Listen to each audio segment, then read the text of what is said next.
habang wala kami masyadong ginagawa ni Miss Giselle, para sa mga walang idea sa boutique business dyan or gustong mag-start ng boutique, yan, sarado muna natin yung toilet. Ganito po talaga yung style, no? Kanya-kanya kaming mannequin. Ginagawa namin yung sarili namin parang manika, nagaganda-gandahan, nagbibihis-bihisan. Kasi minsan, nagsasawa din yung mga tao na sa mannequin lang. So, kami mismo yung mga nagtatry. Lalong-lalo na kapag large. Kasi ako, medium to large yung suot ko. Si Miss Giselle naman, large to XXL. So, minsan kami mismo yung nagmo-model talaga para mag-take ng picture. So, eto guys, pang-anim ko na to na damit. Then picture and then post. And then magpapalit na naman ako. So, mostly nakakain yung isang oras namin sa umaga. Just taking photos and videos. Kasi sa social media, online business, importante yung mga updated talaga yung page mo. So, hindi pwede na mag-online business ka tapos tatamad-tamad ka or mahiyain ka. Hindi pwedeng ganun. Ayan. Sabihan ko kayo ha, paano nag-start si Miss Giselle mamaya. Kwentuhan ko kayo. Paano siya nag-start as mahiyain to magaling na online seller. Kasi ngayon, grabe talagang improvement ni Miss Giselle sa 6 months. So mamaya, chika bells tayo bago kami mag-lunch. Ngayon, magbibihis muna ako para sa ating ika-8 damit. Then, meron pang 2 and then, pahinga na kami ni Miss Giselle for our lunch. Alright guys, time check, 11:42. Mag-lunch na kami ni Miss Giselle.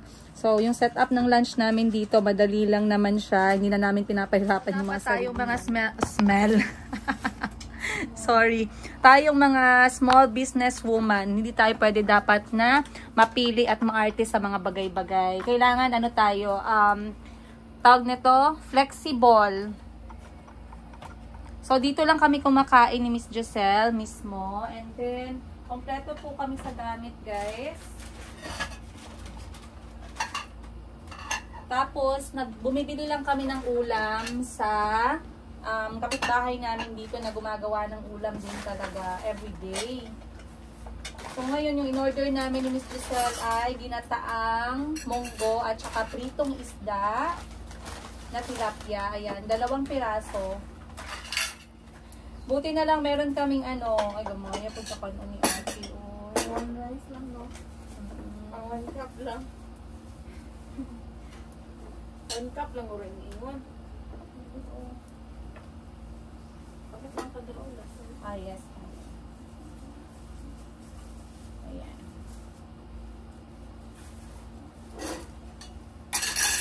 Offer din ako ng ano. Pang draw speakers.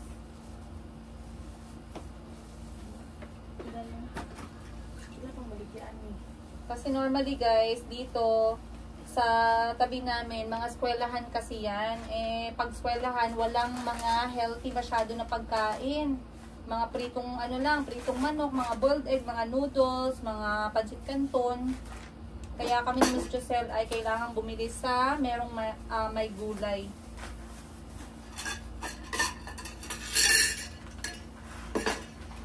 Hindi akong talaga magpasobra with the rice na white. So, sa fish na lang kung magbawa. Tulo pa yun.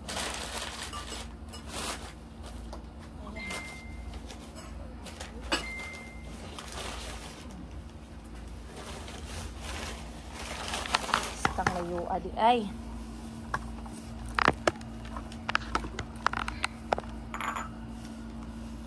Ayun. So, yun lang po ang kakainin namin for lunch, guys.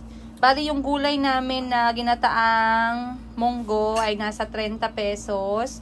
Then, yung 2 tilapyang prito nasa 70 pesos. And then, yung kanin namin ni Miss Giselle. So, overall, yung lunch namin ni Miss Giselle ngayong araw ay 120 pesos. Okay na din siya, guys. Normally, kasi kapag sa labas kumakain, napansin ko, sorry guys ha. Normally, pag sa labas kumakain, ay talagang maliit lang yung 400 pesos na budget. So, si Miss Giselle, dati nagbabaon yan siya. Pero kapag nandito ako, hindi na kailangan magbaon. Nagluluto na lang kami and we eat together. Pero pag wala kasi ako dito, si Miss Giselle lang mag-isa. So, depende na sa kanya kung magbabaon siya or kung merong kanin or bibili lang siya sa labas. Pero pag magkasama, mas masarap kasi kumain ng sabay-sabay. 'Di ba? Hindi lang sa bahay, kundi dito na din sa ating negosyo. So, kakain lang kami. Ayan, mga 1 hour break kami ni Miss Giselle and we'll see you later.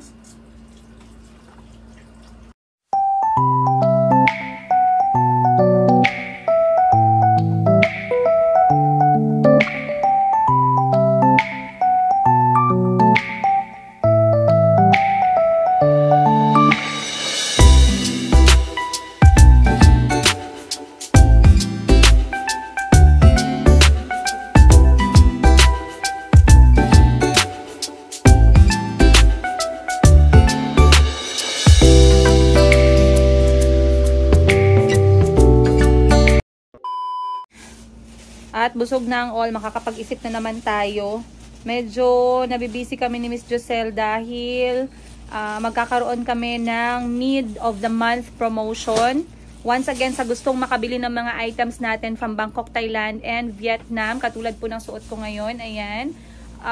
You can just open up our page sa Facebook. Ito po siya, Mayumi Thailand Closet, para makafollow kayo sa mga promos natin. Meron kaming promotion this coming 14, 15, and 16 ngayong July, where lahat ng items natin magma-markdown po tayo, bonggang markdown. So, abangan nyo po yung ating promo sale, ayun, sa ating mga items. Once again, pag gusto nyo makita at gusto nyo makabili at naghahanap kayo ng mga dresses na, especially guys, yung mga mahahaba, no? Kasi most sa mga item ko is maxi. Meron din naman tayong mga knee length, pero marami po tayong items na maxi, marami din po kaming items na kasya hanggang triple XL.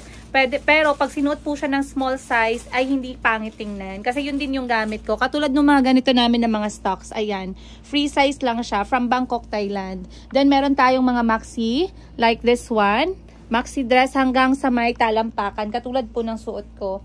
And then meron kaming knee length katulad niyan, na binubuksan ni Miss Giselle. Very, very pretty, like a candy. So, nag-i-inventory si Miss Giselle dahan-dahan kasi hindi naman pwedeng i-inventory ng sabay-sabay at apakadami at apakasikip na talaga. Pero so far, so good. Nakakaya naman natin, no? Syempre, imposibleng mangyari yun pag wala tayong organized na staff na si Miss Giselle. Kaya, ngayon, time check natin alas 12 na. Mabilis lang yung oras, lalo na pag busy kami. Pero, yan, okay lang. Ayan, patuloy yung negosyo namin, guys. Maraming salamat sa inyo, guys. Kwento-kwento tayo ngayong mga buwan na to. Kasi, nagkaroon ako ng unexpected na ginawa last week. Dahil itong aking sister, yung may-ari ng Sheena Bangkok Wardrobe, nagpasama siya sa akin. Sabi niya, magpapa-chiropractor daw yung lola nyo. Eh ngayon, sabi niya, samahan ko daw siya. Sabi ko, okay, go. Wala naman akong plano magpa-chiro. Ngayon, pagkakita ko dun sa kwarto kung saan ginagawa yung kanilang chiro, nakakainganyo. Kasi ako medyo natatakot, never kasi ako nagpa-chiro before. Pero nakita ko na yan siya sa social media, lalong-lalo na ng mga panahon ng COVID. So, etong chiro na ginawa ng ate ko, guys, talagang na-curious ako, talagang tinabihan ko siya. Isasama ko yung ibang mga video dito mamaya. Ng ate ko habang kinakairo. So, basically, it has something to do with our bones at saka nerves. So, yung ate ko, medyo may napansin yung kairo sa kanya na hindi pantay yung kanyang legs. So, yun yung kailangang ayusin. At nalaman nga na yung ate ko, sumasakit pala yung mga tuhod niya banda. So, inayos yun. And then, meron din ginawa sa kanya na mga standard procedure para sa kairo. Hindi ko alam yung mga words, guys, eh. Kasi nga first time ko. Ngayon sabi ko, pwede ba ako dyan? Kasi kakapanganak ko pa lang. Sabi naman nila is okay lang. So nag-try din ako, guys. Isasama ko din yung video dito. I-sensor ko na lang po yung mga sigaw at saka yung mga nasabi ko na salita. Kasi nabigla talaga ako. Yung paghila, dun talaga ako na-amaze yung paghila ng paa at saka ng ulo na sobrang daming nag-crack. Dito banda sa area na to, ayan, dito na area, ang dami talagang nag-crack, yung parang sabay-sabay. Sa inyo na mga nagpa-chiro na before, guys, siguro naiintindihan yung sinasabi ko. Pero sa mga hindi pa nakapag-try, must try po talaga siya. Yung parang akala ko lumabas yung kaluluwa ko, tapos bumalik. Basta amaze ako, lalo na din yung sa kanyang leeg banda or sa ulo, na pag-twist ng left at pag-twist ng right. Sobrang dami talagang crack, guys. Yung sunod-sunod na medyo na-overwhelm ako. Pero masaya ako at tinry ko yung chiropractor. Kasi akala ko hindi ko siya kakayanin kasi feeling ko masakit. Pero hindi naman pala siya masakit. Nakakabigla lang. Pag pinariringgan mo yung pag-crack ng katawan, parang nakakatakot na parang feeling natin baka masakit yun. Pero hindi naman. Minsan sumisigaw lang yung tao kasi yung parang sudden relief or na-shock kung saan galing yung mga crack na yun. Pero all this while, ang dami ko palang mga hindi na binat sa katawan ko. So once again, masaya po ako sa experience ko and I do recommend for someone to try yung chiropractor. And if you ask me guys if I would like to do it again, yes, I would like to do it again. Kaso medyo may kamahalan po siya, no? 1,000 ang chiro. Para mga nasa 20 minutes, 15 to 20 minutes. Pero very worth it naman. Kasi yung mga gumagawa naman niyan ay they are licensed. Hindi basta-basta makahanap ng mga chiropractor. Lalong-lalo na dito sa Jensen. So like I said, okay, hindi naman siguro mahal yung tawag, yung exact word. But yung exact word dun is medyo may kataasan yung fee ng mga chiro. Dahil ano siya, for professionals only. Hindi pwedeng basta-basta ka na lang magbinat ng buto at saka magbasa ng nerves ng mga tao na wala kang experience at wala kang papers. Ayun. Kasi medyo delikado din talaga siya, guys. Ayun. Hindi medyo. Delikado talaga. Ayun. So, isisingit ko dito ang mga videos para makita ninyo yung experience namin ng ate ko. Last week pa to, guys, ha? Hindi ko lang siya na-share.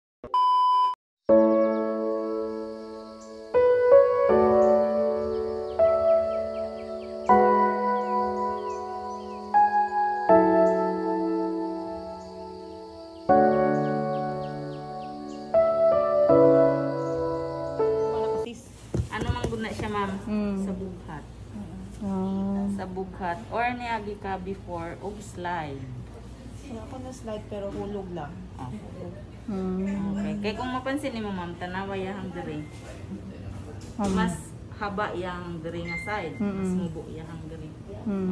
Kung paspas ni mo makita, no? Di na ko ni mo siya. Ana. Na. Kan siya dikit lang.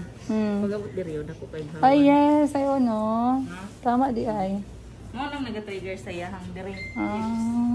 So karon si cervical dili jud na siya muluto, si siten kung dili magluto si hita. Okay. Unsa often ang chiropractor? Unsa often ang advice nimo? Once a month? Depende sa lawas ni client ma'am. Pero wala dili siya advisable sa basta naga-base ko sa lawas ni client kung kaya ba niya once a week, kaya ba niya twice a month, or depende once sa a iyang month. feeling. Depende sa lawas ni client kung I kaya see. jud niya i-ano. Kay si Cairo baya ang kalaban nato, ugat ug bukog. So Maka-amaze dito. kung si client low iyahang calcium, dili siya pwede i-Cairo nga ano, mag-maximum siya sa 3 months. Kay si pag low ang calcium, hinang Floyd. Kung sige na to cracking ang iyang joint, si Floyd, mas worse na ano jud siya mawala. Kaya na uban dili pantay ilang tiil, pantay ilang kamot. Kaniya ha ma'am, hips lang jud problema ana. Kay kung scoliosis man gud ang problema ni ma'am, dili nga niyang tiil. Maglabaw jud na siya. Okay. So kay nga ni man niya hang kuan, hips lang jud ni siya og diri nga side.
ninyong tanan. Nga na may mag-greet diri sa Jensen.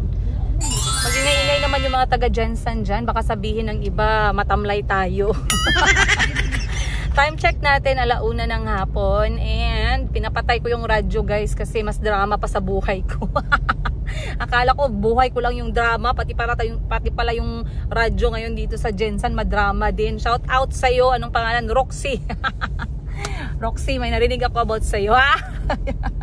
Anyway, sinundo ako ng aking sister guys dahil mamimili daw siya ng mga school supplies and appliances. Appliances para sa bahay ko, sana all. Pa-swipe mo naman dyan, isali mo na lang din. Wala pa akong wala akong pressure cooker. So mamimili daw siya ngayon ng school supplies. Wala lang, ganun lang yan siya. Gusto niya lang ng molar support. Molar talaga guys, hindi moral. At kahit inaantok yung katawang lupa ko, wala akong choice kasi responsibilidad ko to as kapatid. At dahil meron akong utang sa kanya, sana kalimutan niya na lang. Sana i-erase niya na dun sa kanyang computer na may nakasulat dun. Excel, nasa Excel niya guys. Nakalagay doon, Princess Yiga Utang 2024. Baka pa lang sa pagsama-sama ko sa kanya ay magalaw ang kanyang mahabaging puso. Ayun. So samahan natin siya guys sa kanyang lakwatsa. Ayusin mo yung pamerienda mo sa akin mamaya sis. Ako pag hindi. Razons talaga. Ayoko ng razons sis. I don't like it. Why? Ang ilang halo-halo? Yes. And I cannot eat sugar because I'm taking medicine. I still don't like it. Hindi ko alam. Pero maraming nagsasabi na gusto nila yan. Pero ako ayoko talaga. And I still don't like it. So anyway, let's go na guys. Kasi I like naman din to go and look around the school supplies. Baka makahanap tayo ng libro ni Calby. Ilang beses na si Calby nagpabili. Si Calby nga pala guys ay tuwang-tuwa sa mga books na binili ko sa kanya. Lately, naboboard na talaga sila sa bahay. And they are going to start school very soon. Ayan, nakita nyo naman. Nag-update si Auntie Christine Ortulia Mele na sila ay nagpasukat na ng PE uniform. Yung excitement ng mga anak ko guys, hindi nyo talaga ma-imagine na araw-araw tinatanong nila ako kung magsisimula na ba sila sa kanilang pag-aaral. Sabi ko hindi pa. Matutulog pa kayo ng mga 15 days. Antayin nyo lang. Pero magsisimula na sila soon. Si Calby po ay once again preschool at saka si Chico ay play school. Kapila si Madam Nimo kay malipay na siya. Grabe guys, ang daming tao ngayon pala ibilihan ng school supplies. At kaya pala nandito ang aking ate ay namili din siya ng school supplies para sa kanyang mga estudyante. Yung ate ko na single pero maraming anak. Maraming anak. Maraming anak. Huwag mong kalimutan yung akin, sis, ha? Bilan mo din ako, sis. Grabe, ang daming tao ngayon, guys. Andito tayo ngayon sa KCC Mall of the World, General Santos City. Grabe, oh, sobra. Dami. Oh, Liam! Eto si Liam, tagakuha ng avocado namin. Oh, Liam, ano nabili mo, Liam? Ha? Bag. Liam. Be, patanaw sa bag. Wow! Hindi maguya-huya.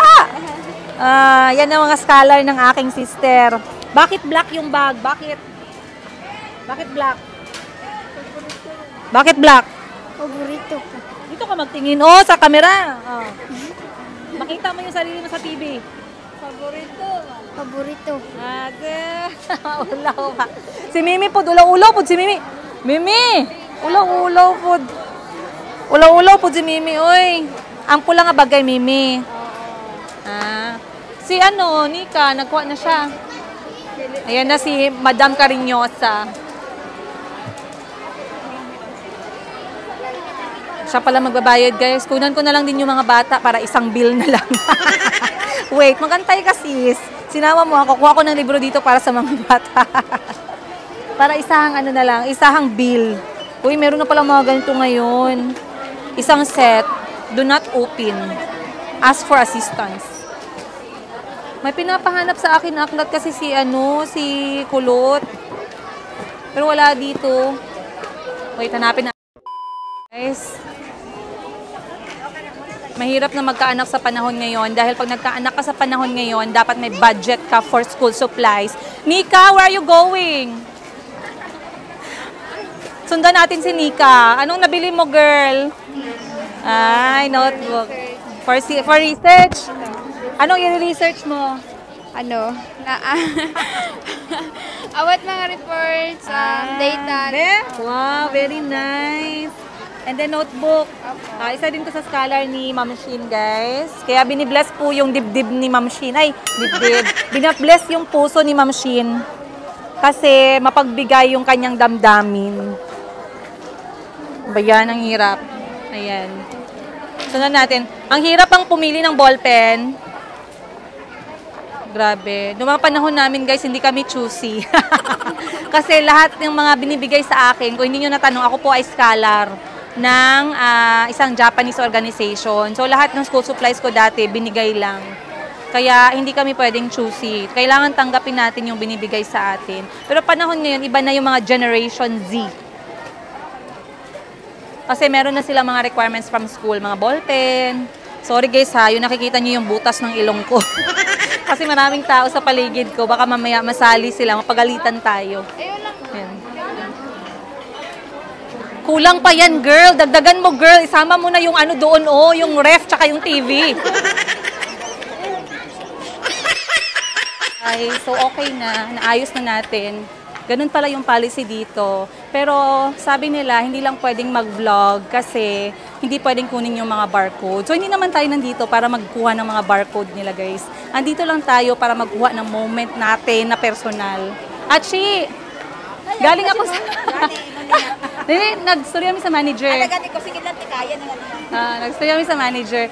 Ano lang daw, wag daw kunin yung barcodes. Be?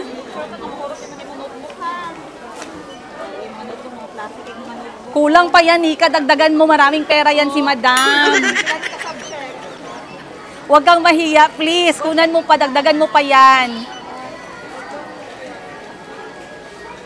Isali mo na next year. Isali.